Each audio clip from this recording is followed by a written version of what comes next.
we're conducting an interview with Dr. Lawrence Carlton, a veteran of World War II. And we'll start with the question, what were you doing when Pearl Harbor got bombed? Oh, at that time I was a student at the Loomis School in Windsor, Connecticut, and it was a Sunday afternoon, and we were having a rehearsal of Gilbert and Sullivan's HMS Pinafore. How old were you when you got drafted, and where were you when you got drafted? Well, the teenage draft law was passed by Congress in January of 1943. And at that time, I was a college freshman at Harvard College, a scholarship student, and I was in the service 1 month later, in February of 1943. Wow. Were a lot of your classmates at Harvard also drafted? Yes, there were a number at that time. The services were in dire need of new technicians, particularly the Air Force. So when we were drafted, we had no choice as to what service we went into. We were all put into the Air Force at that time. Wow. Where did you go first as a basic training facility? Well, the induction center was Fort Devens, Massachusetts, and we hung around there for a while until they accumulated enough people for certain destinations. And I was put on as a supernumerary in a 1,500-man shipment of recruits to the Air Force. And we entrained around Boston area, and overnight we went to Miami Beach, Florida. I remember that trip very well because we were in regular coaches. They just folded down the seats, and we slept 3 to a double seat. One person with his head between the other 2 feet. Oh, nice. And where did you go from Miami? Did you Well, stay Miami was where I had my basic training, 13 weeks at that time, and we spent all day long on the Miami golf course, which is where we learned all about marching and handling of arms and so on.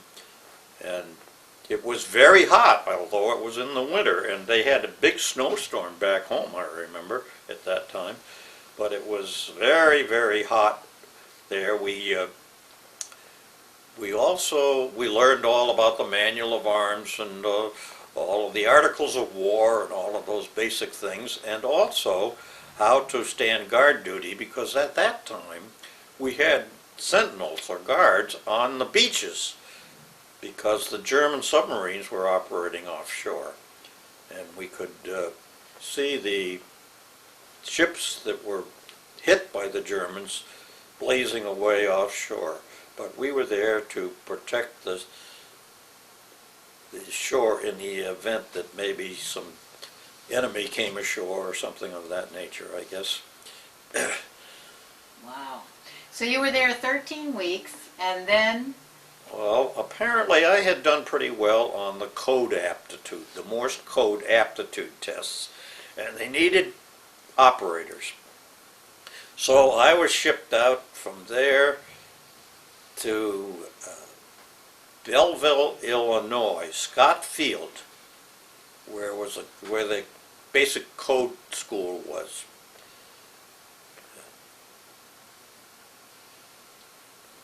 And I learned, of course, I already happened to know the Morse code, but I had to learn how to take it as fast as possible. So you started in with something like 4 words a minute, and then 8 words a minute, 10 words a minute. 12 words a minute was required for an operator in a plane, but most of us went beyond that. And I graduated from there and then was sent to advanced code school in Wisconsin, Madison, Wisconsin, Truex Field, where the requirement for graduation was 20 words a minute. And once you got up to that, you needed to learn to typewrite, because you can't write it that fast. And I was in that group. Actually, I think I graduated at 25 or 26 words a minute. And when we say words a minute, we're not talking about ordinary English words or press, which you could take faster because you could anticipate what the word would be. This was a mix of letters and numbers in 5-character groups called SYCO, S-Y-C-O. And that's what we were tested on. Sounds difficult. Didn't make any sense. It was just a mix of letters and numbers. So that's a separate military occupation specialty number. I don't remember the number, but it's Morse operator, high speed. So now you're trained and you can do the Morse code, and they decided to send you where? Well, then we had to have overseas training. And we went to Smyrna, Tennessee, just near Murfreesboro, where they put us through infantry training. We had bivouacs and hikes and so on.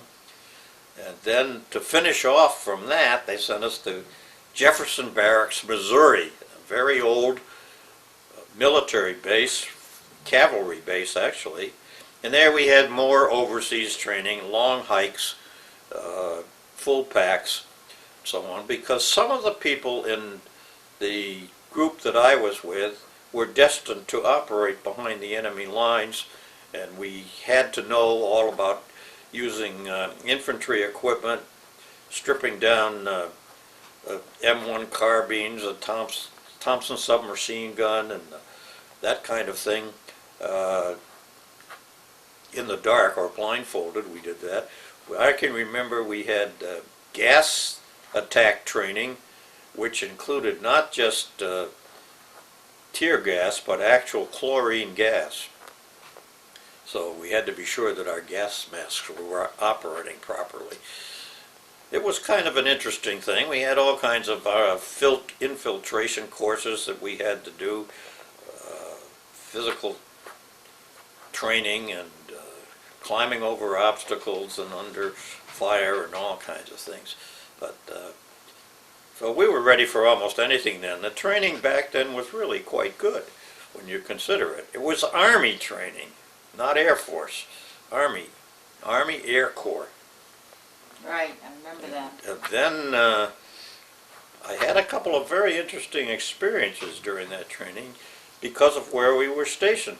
The Mississippi and Ohio rivers went on flood, and I'm destined to be wherever there is a flood, it seems, because I grew up in Windsor, Connecticut with 2 floods, 1936 and 38, and here I was out in Belleville, Illinois, and the Ohio River flooded, and we were working with sandbags there, trying to keep the levees from being broached. And then later, when I was at Jefferson Barracks, the Mississippi flooded.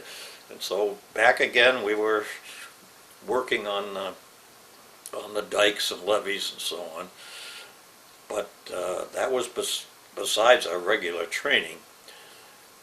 Then eventually, I had one leave home just before we went overseas. I had a week off, and I went home to New England. At that time, my parents lived in Wakefield, Massachusetts. That was the only leave that I had in the 3 years that I was in the service. And then we were sworn to secrecy back in World War II, there was much more concern about leakage of information than there is today because of the submarine threats, both in the Atlantic and the Pacific. So we were not to tell our parents or girlfriends or whatever where we thought we were going, even though we usually didn't know where we were going anyway. But of course, being young and so on, we were always trying to beat the game. I have some letters that I wrote shortly before going overseas that were censored, cut up, and yet the censor neglected to note that I had signed off Tokyo or bust. So my parents knew that I was headed that way instead of to Europe. And then we were shipped out across the country, 5 days. It seems to me it was 5 days it took us. So we were always being shunted off the main lines while regular train traffic went by. But I was fascinated, never having been very far from New England, with all of the countryside and what we were seeing, and I kept a little diary of that trip. We were not allowed, after we went overseas, as enlisted men, to keep any records, any diaries, and so on. That was verboten. But I managed to get quite a bit in my letters going home to indicate what was going on, and I could recall it afterward, even if I couldn't be specific at the time. So we went to Hollywood. I got to Hollywood. We were stationed at Long Beach, I think it was, near Hollywood, Los Angeles. What did we do there? We waited, did KP, Kitchen Police, hiked around to keep us active, I guess, and eventually shipped out from Long Beach, California, across the Pacific. And where were you headed? Well, we didn't know. Until we were out at sea, we were in the blind as to where we were going, but then they told us we were headed for India. We were unescorted for most of our trip across the ocean on a former liner, which was the SS Washington, but renamed the USS Mount Vernon. And as I recall, it took about 3,400 troops, something like that. We avoided any land. We never saw land until we got to Australia. And we zigzagged across the Pacific. It took us a total from California to Bombay, India, 33 days, I think it was, a little over a month. And we did land at port in Melbourne, Australia. We were not allowed ashore, except that I volunteered to help load supplies in order to be able to say that I had set foot on Australian soil. Normally in the service, of course, you didn't volunteer for anything. It was not a good idea. But on that occasion, I was kind of happy to have be able to say I set foot on Australian soil. I went back there long after the war and visited the area, but I didn't recognize anything.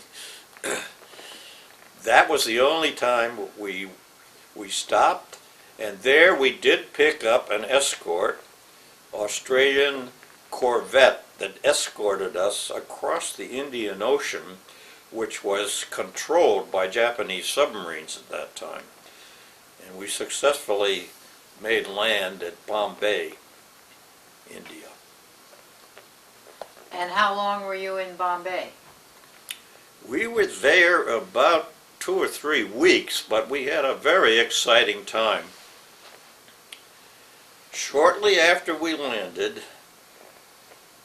was the famous, or rather infamous, or little known, Bombay Docks explosion.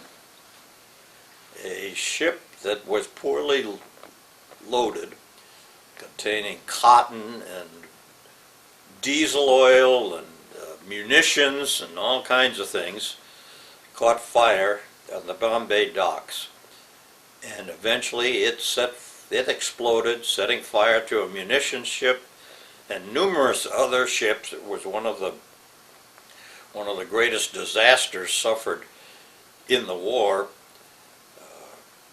The number of people that died is unknown. Various estimates range from 1,500 to 4,000. 12 ships, I think it was, were immediately sunk and several others badly damaged.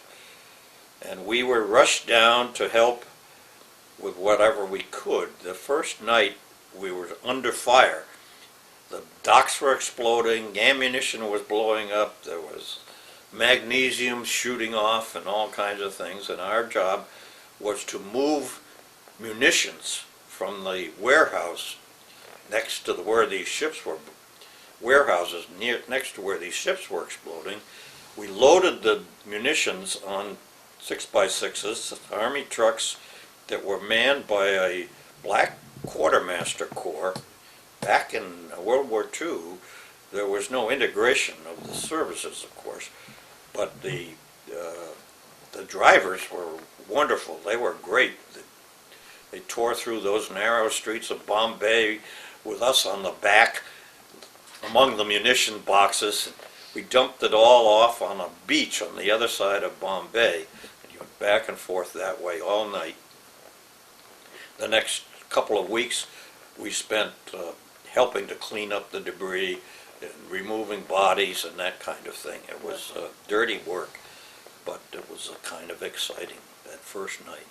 Yeah, I'll bet. I'll bet. So you weren't there very long, and then they decided to send you where? Well, we went by train 5 days and 5 nights across India to the area not too far from Calcutta, Kharagpur, India. No, that's not correct. My memory was a little off there. We went to Dum Dum Airport, which was an RAF base outside of Calcutta. And there, surprisingly, I was not put to work as a radio operator, which was what I was trained in. They made me an instant on-the-job cryptographer. We were short of cryptographers, and the campaign for the reconquest of Burma was starting. And lots of messages. There were something like 14 generals in Calcutta that we handled messages for. And so I learned overnight practically how to encode and decode messages. And then I was fortunate enough to be able to read some of the very top secret messages, because all of our commissioned officers came down with malaria. They probably did not take their atabrine. We, as enlisted men, were forced to take our atabrine in the mess hall. And so we had to decipher these codes that were top secret and supposedly be handled only by commissioned officers. So it was kind of fun to read letters from Vinegar Joe Stilwell and Colonel Merrill of Merrill's Marauders, and Chiang Kai-shek's offices in China, and all of those bigwigs that you read about now. That sounds like fun. So you were there for the remainder, or you went on? Well, no, I was there for a few months, and then because in my dossier, I guess it was called, that included all of my training, it said that I had been trained in long-range direction finding. Well, to be true about this, there was 2 weeks added on the end of my radio training, along with some others, on how to operate various kinds of radio direction finding equipment for lost planes. Well, they had some of these shipped to the Far East because distances were long, so they had the latest equipment, which would pick up a radio signal maybe 1,500 to 2,000 miles away and accurately show where that signal was coming from. So we set up a number of these around India, not in China, but in India, because we could give bearings to planes up over the hump in China from India.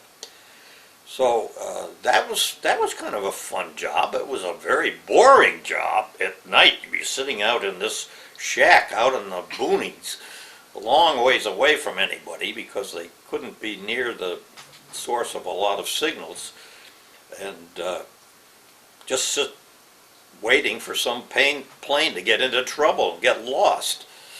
And we would take bearings on planes on their bombing runs over Singapore and Formosa, all over the place. Sometimes they were just checking us out to see how good we were, I think.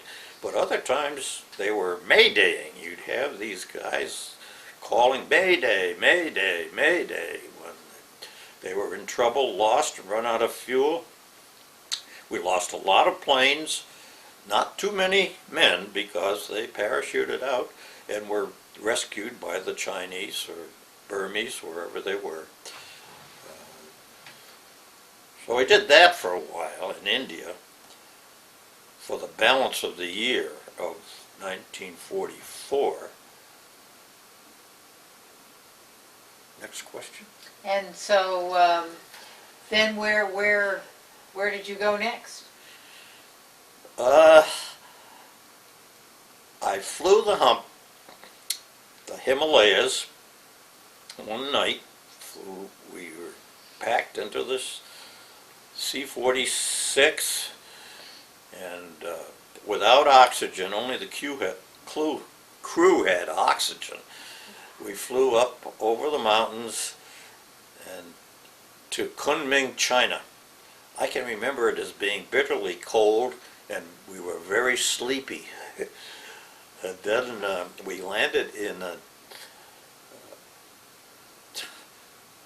an air base, not in Kunming, but a ways from there, and it was called Salua, no, that was the air base in India.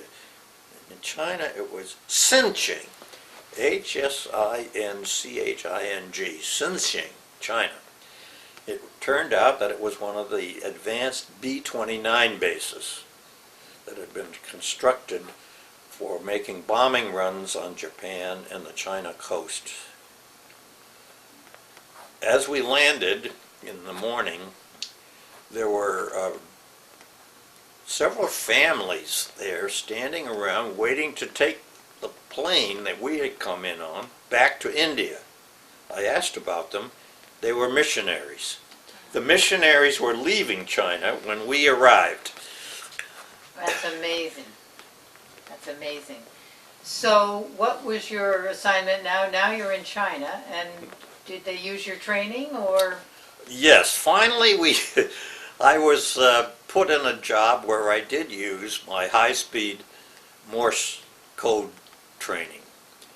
It was in a secret station several miles away from the airport where we had set up receivers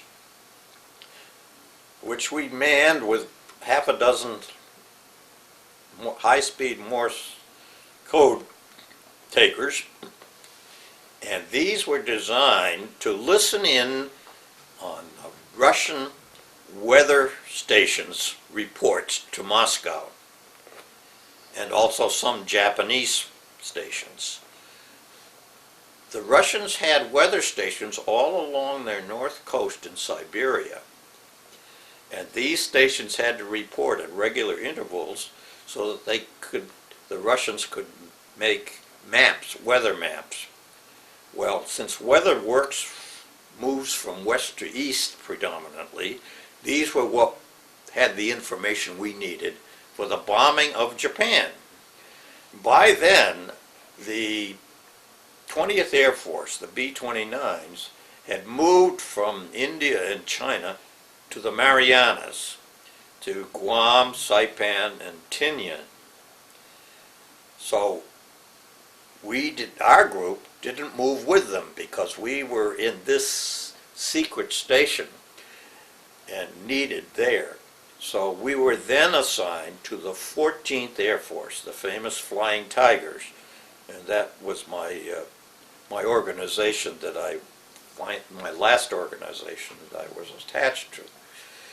And we took these messages down. They were all encoded, double code, both Morse code and a secret code that somebody had broken. Russians at that time were not in the Japanese war, so they didn't give us anything. These codes were broken by experts, and then using that information, our weather people were able to make forecasts for all of the bombing of Iwo Jima and Japan and Okinawa. I think about that time Okinawa was in the news. So we stayed there to the end of the war doing that. And I had some interesting experiences there you might want to hear. I want to hear them. All right. One interesting one that occurred while the B-29s were still in China. It must have been in the winter of shortly after I arrived. We arrived on Christmas Eve, 1944, and we had a bombing raid by some Japanese planes that night. That was the last bombing raid. And then a few weeks later, I was at work. We worked 3 shifts a day, 3 8-hour shifts. So you'd work 8 hours, and you'd go back to the barracks for 8 hours, and then you were on duty another 8 hours. So you worked 16 out of 24 hours, and it meant you worked a different time every day, which was very upsetting to one's physiology. We were half asleep most of the time, I think. They didn't understand the fact that human beings don't work too well with that kind of a schedule. But anyway, I was at work early one morning, and so that was on the midnight shift, midnight to 8 a.m. shift. I remember it was just barely getting light. The planes had gone out. We'd heard the planes going out on this bombing run, and there was a noise outside. We had a Chinese sentry outside the shack, radio shack, and he pounded on the door, and there was a couple of, maybe about 4 Chinese out there with a body that they had brought in. One of our airmen who had parachuted at too low an altitude apparently, and his shrouds of his parachute had tangled up with all the paraphernalia he had attached to his body, including some long knives and various things. So he had died and been killed in shooting out. So then nothing else happened for a little while, and about an hour later, some more Chinese came carrying a fellow who was alive. This one was, fortunately. He was slung between some carrying poles, and he was very much in shock, and he said, "There's another guy out there with a burned face." So PFC Heitzinger and I, at that time I was a corporal, so I was in charge, of course, you see, big shot. We said to the trick chief at the radio station, "We'll go find him." So we took off, unprepared in any other way, just took off. early in the morning, after being up since midnight, and we had one of these Chinese as a guide, and we hiked and we hiked and we hiked and went through villages and all. It was really a long, long, long way, and finally we got to a place where there was another casualty from this B-29 that had crashed. Something had gone wrong shortly after takeoff, and so they bailed out, but they were at a very low altitude. And we found this body in a rice paddy, face down, and hauled him ashore and spread him out, laid him out on the ground with his parachute spread around so that anybody flying overhead could easily find him. I stayed with that body in this village, and my buddy there went on, and he eventually found the rest of the survivors of this crew, and also the plane, and the wreck of the plane. And hours later they came back, and by then I had corralled these natives, although I hadn't been in China long enough to learn much of the language, but I did know a little. I had the school teacher there knew a few words of English. He'd say, "Good morning, it is a nice day." And then about 15 minutes later, he'd come back and say, "Good morning, it is a nice day." That was the extent of his English. My Chinese was not much better, but we managed to communicate through sign language to load up this body. It was a very heavy guy. I think it was the radio operator, as a matter of fact. And they attached him to a ladder. The Chinese really knew what they were doing. They knew how to bundle things up to carry them. And then they put this body wrapped up in the parachute between two carrying poles, and off we went with all the rest of the crew and hiked back to the station. We figured out that we had totally walked over 30 miles that day. And we collected as much ready cash as the guys at the station had, paid off the Chinese, gave them a nice tip for helping us out. And the lieutenant, my lieutenant, gave me the next day off, and I slept the entire day. Good. You earned it. And that was the one citation that I got when I was in the service. That's great. And you said there was another story. Well, you know, you're always full of stories. I don't know what would be the best story to tell, but we had not very much time, you see, for entertainment and so on. And we were at the end of the line. We didn't have all these USO troops that other places had. We had to invent our own things. We had played basketball, and volleyball was our main thing. And we had a new commanding officer. I will not use his name because it is a very well-known name. Oh, use it. Well, he was related to Sergeant York of the First World War. And this guy, speaking as an enlisted man, he was very GI. And of course we had been used to being at the end of the line without too much regulations and so on. We wore whatever we felt like wearing, and we addressed our officers by their real name. We hardly ever saluted or said "sir." And this fellow insisted that our sleeves be rolled down even in the middle of the summer, that we have a tie on, that we always addressed all officers as "sir." Well, by that time we had these basketball teams that were mixed, enlisted men and officers.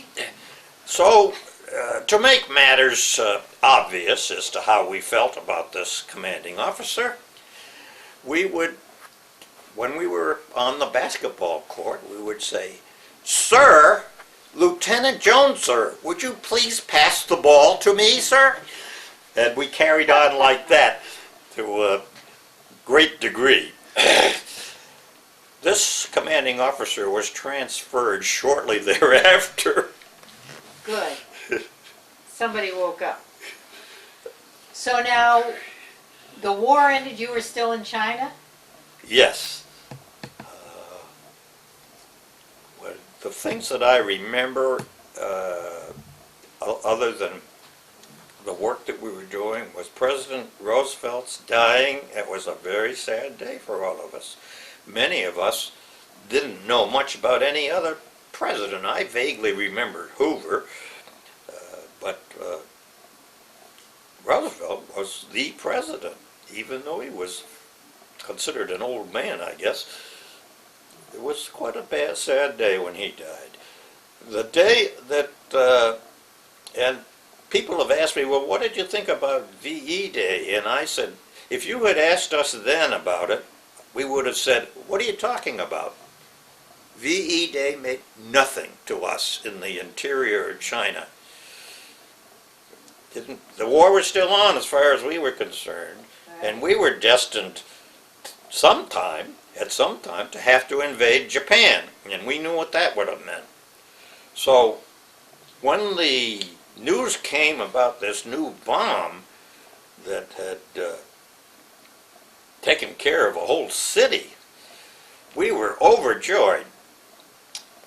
We had no thoughts of anything bad about this except what a wonderful way to end the war and get us home.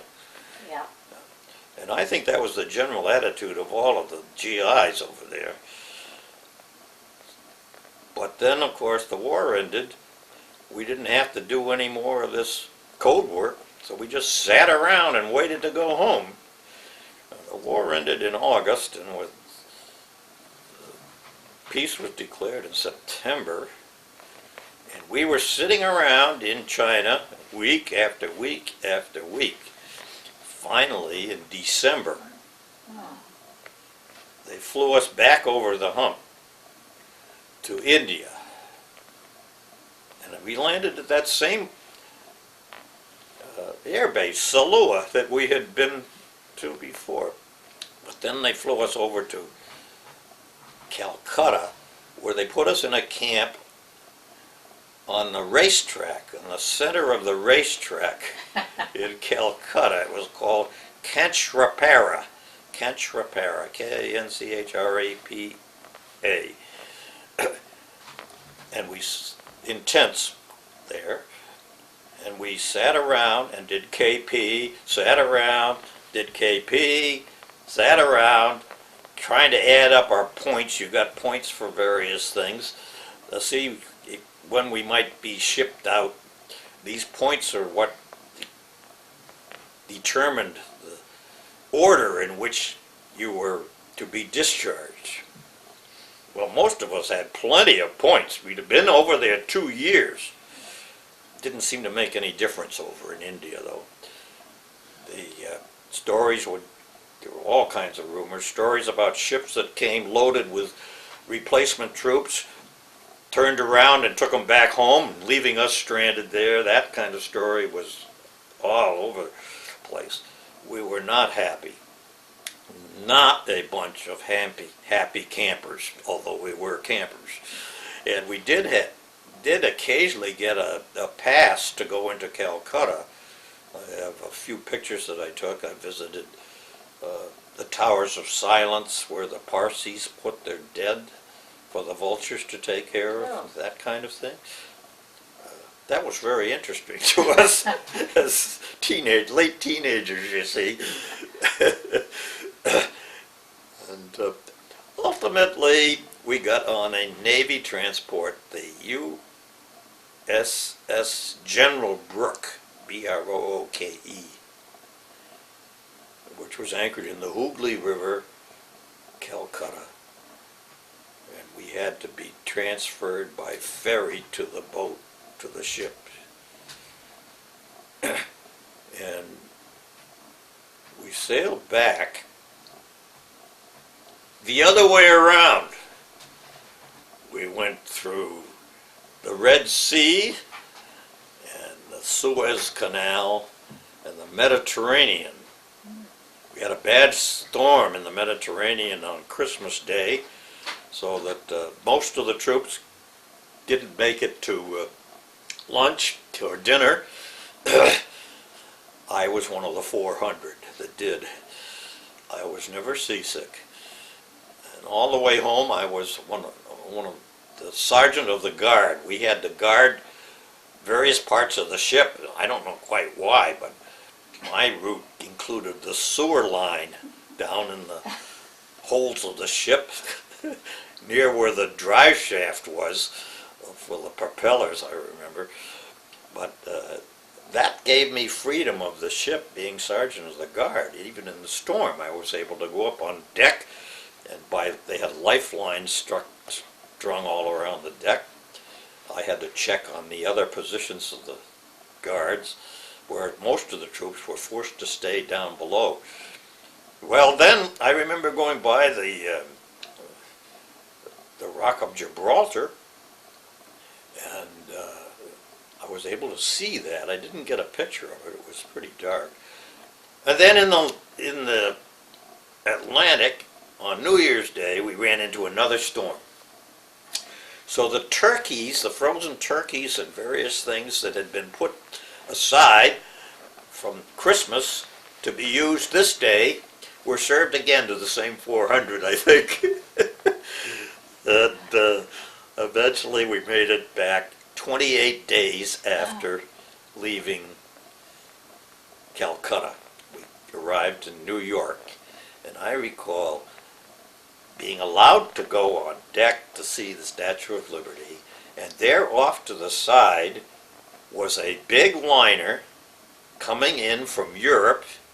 It was the USS Mount Vernon that I had gone overseas on, and it was now ferrying troops from Europe to New York. So that was kind of interesting coincidence. Landed in New York. They shipped us to Fort Dix in New Jersey, where we were processed very rapidly, I must say. We were only there a couple of days, given the tickets, railroad tickets to find our way home, and we had landed there January 3rd, I remember. I don't remember. I must have been discharged on the 6th. Very good. I got back home to Wakefield, Massachusetts at that time. Now, as a slight aside, had you been writing to Peg all this time? No, I didn't know Peg. You didn't know her then? I didn't know my present wife. No, but I had 14 girlfriends that I wrote to, or that that were willing to write to me at least. That kept you so busy. I had lots of letter writing to do. I wrote many, many letters to my parents. My dad saved all of these and put them in scrapbooks. I have 6 scrapbooks of my experiences that I was able to write about, and some pictures to go with them. No, I didn't meet my wife until a couple of years after I got home. I was still a freshman at Harvard College, by the way, when I got back. So I lost 2 years, 3 years, and then I made up that time by going summers, so that I graduated from Harvard College in 1948, class of 46, graduating in 48. And then went to Harvard Medical School, where I graduated in 1952. The GI Bill was a wonderful savior for people like me. I was on full scholarship when I was drafted, worried that I would not have the money to continue when I got back, and along came the GI Bill, and that paid for a good deal more of my, actually paid for all of my subsequent college education, although I did work on the side to get some cash, and also part of my medical school education. I went to Harvard Medical School on scholarship and the GI Bill. When the GI Bill ran out, the school was kind enough to grant me full tuition scholarships for the remainder of my education, in addition to working. Of course, when I was in medical school, I worked 2 nights out of 3 in various laboratories and so on. Now, did being in the war have anything to do with your majoring in medicine, or how did Yeah, I that- think it did. I think it influenced me. I was majoring in chemistry when I started, and after the war, I was more interested in people, having seen all of the horrors of the poor people in India and China, the beggars, the people with leprosy and so on. I got to thinking that maybe I ought to be able to work on something that would help such people. In fact, I had in mind perhaps becoming a medical missionary to China, but then of course with the change of regime in China and the communists taking over and so on, that was kind of out of the question. But I did become a medical missionary to the people of Canton, Connecticut. Yes, you Canton, did. Connecticut. Yes, you did. As a family doctor. And we're glad you did. Have you done any reuniting with any of the people that you served with? No. Well, I have met one of my buddies moved when I got out of the service, was living on Cape Cod, and I did visit him a couple of times. I've lost touch with him now. And then also, when they established the World War II Memorial in Washington, D.C., a friend of mine sent kind of a resume of me to that organization. And a fellow that was a buddy of mine in code school also apparently contacted them and found my name and tracked me down and telephoned me 60 years after I had last seen him. And we have kept in contact by email ever since. That's amazing. Veterans organizations, I'm not that much of a joiner. I never joined the Legion or American Legion or the Veterans of Foreign Wars. The only organizations that I joined were the 14th Air Force Association, Flying Tigers, which has been disbanded because there aren't enough people to keep it running anymore, and the Army Airways Communication System Veterans Organization, which has been renamed, but that's what it was called when I joined it. I still belong to that. And I have not gone to any of the reunions. Very good. Well, we thank you very much. This has been an education, and appreciate your sharing. Well, it's my pleasure. Thank you.